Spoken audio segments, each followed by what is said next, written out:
Hi, I hope you're well today. I was chatting to one of our Go Get Sober members the other day, and she was telling me about a party she'd gone to recently. She's been a few months sober. She stopped drinking a couple of months ago, and she'd gone to this party, and she was telling me all about her experience of how it was for her when she was drinking soft drinks at this party.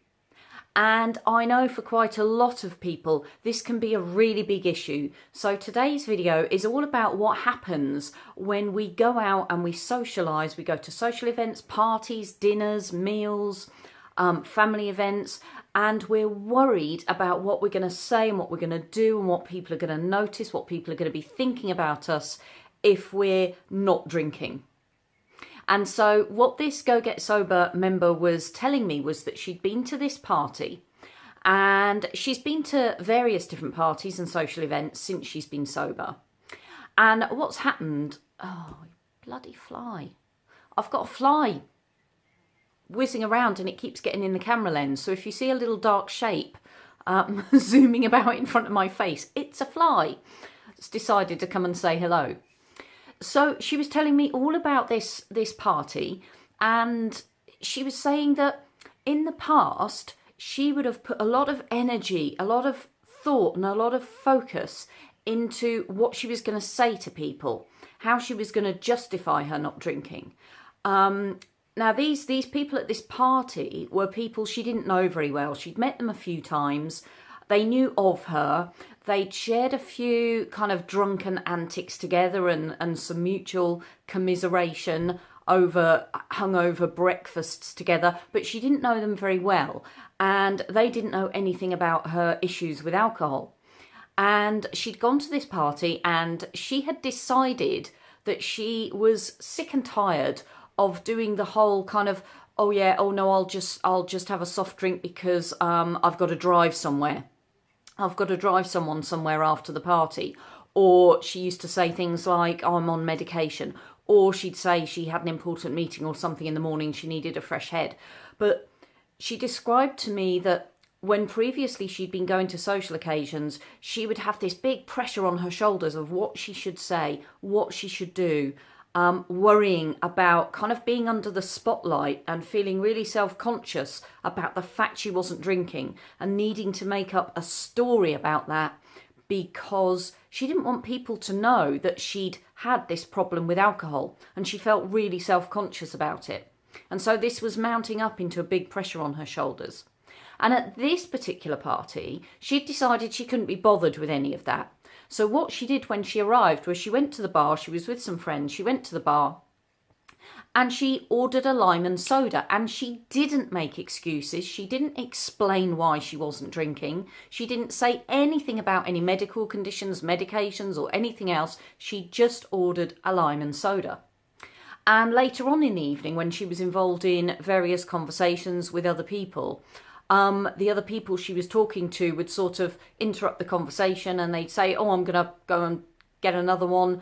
Do you want a glass of wine, or do you want a top up or something? And she would either say, oh, no, thanks, I'm fine at the minute. Or she would say, oh, yeah, I'd love a top up of lime and soda, please. And again, she didn't give any kind of justification or explanation. And she said that this felt like a massive weight had been lifted from her shoulders.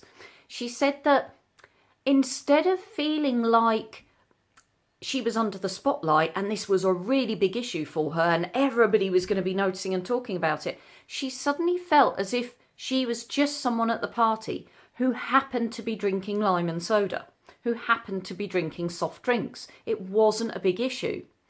And what she said was, what really struck her was that nobody questioned her. Not one single person argued, questioned, put pressure on her to have a drink. Nobody joked about it. She didn't get any of the kind of responses that she had kind of expected and kind of anticipated. And this was like the weight being lifted from her shoulders when she realised that actually nobody gave a damn. Nobody cared whether she was drinking wine, whether she was drinking lager, whether she was drinking a lime and soda. Nobody gave a shit. It was really liberating for her to recognise this. And what she also recognised was that in the past, all of the energy and the thought that been putting into this, all of the self-justification she'd been putting into it, was kind of turning it into a big issue, making it an issue for her and making it more likely that it was going to become an issue for other people. But by not making it an issue, by simply being someone who was drinking lime and soda, it just wasn't an issue. And what she told me was, if somebody had questioned her and said, "Oh, I'm not drinking this evening," she wouldn't have felt pressured at all. She would have said, "No, I just fancy lime and soda tonight." She wouldn't have had to come up with a reason or an excuse, because she just knew it was nobody else's business. And so this was a big realization for her.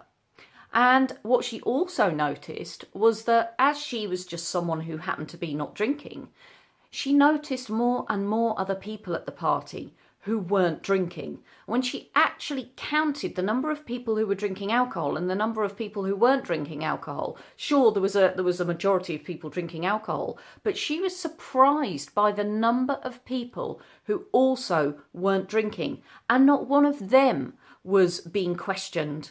Not one of them was being asked about why they weren't drinking. They were just someone who happened to be not drinking. Maybe they were the designated driver. Maybe they were someone who didn't drink very much. Maybe they were someone who was teetotal. And she discovered that this really didn't matter, that people's reasons for why they weren't drinking, when she looked across at someone and she saw, for instance, they were drinking a Coke or a non-alcoholic drink, she wasn't thinking to herself, why is that person not drinking? They must have a problem. She didn't think that at all. She just accepted that that person happened to not be drinking. And in exactly the same way, she recognised that that was how other people were viewing her. She was simply someone who wasn't drinking. So it was a massive realisation for her. It was a massive weight off her shoulders. And it was a really liberating moment for her. And this is the thing. The science tells us that what we pay attention to, what we put our energy into, where we put our focus and our attention, is what we get more of. In other words, we create the things we're putting our attention and our energy into. We create those things. So when this person was putting her energy and attention into, what am I going to say? What are other people going to think? You know, this is, I'm really self-conscious about this. I need to come up with a justification. People are going to be wondering why I'm not drinking. When she was doing all that, she was turning it into an issue for herself. It wasn't an issue for anyone else, but she was turning it into an issue for herself. By putting her focus, energy and attention into the party itself, the conversations, the people, the surroundings, what she was doing was she was making that the main event. So the event she was attending was the main event. The fact she was drinking lime and soda was a peripheral detail. It didn't matter. And so when she was putting her energy on the main event, on the party and the people and the conversations and the having fun and the having a laugh, that was what she was turning into. That was the issue. That was what was in front of her. On previous occasions, when she'd been focusing on the drinking or not drinking and her drinking choices, that was becoming the main event. And the conversations and the people and the surroundings were kind of the periphery. They were on the outskirts of that.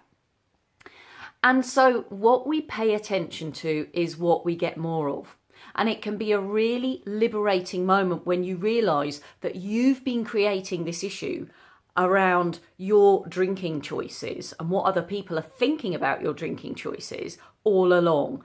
Other people don't have an issue with it. Other people pretty much don't care.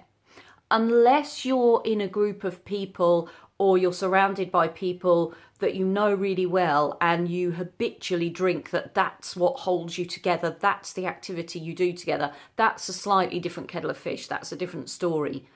But when it's just you're with other people with whom you have sort of no relationship, or if you do have a bit of a relationship with them, it's not pivotal around drink. It's not about the drinking. They're just people you know.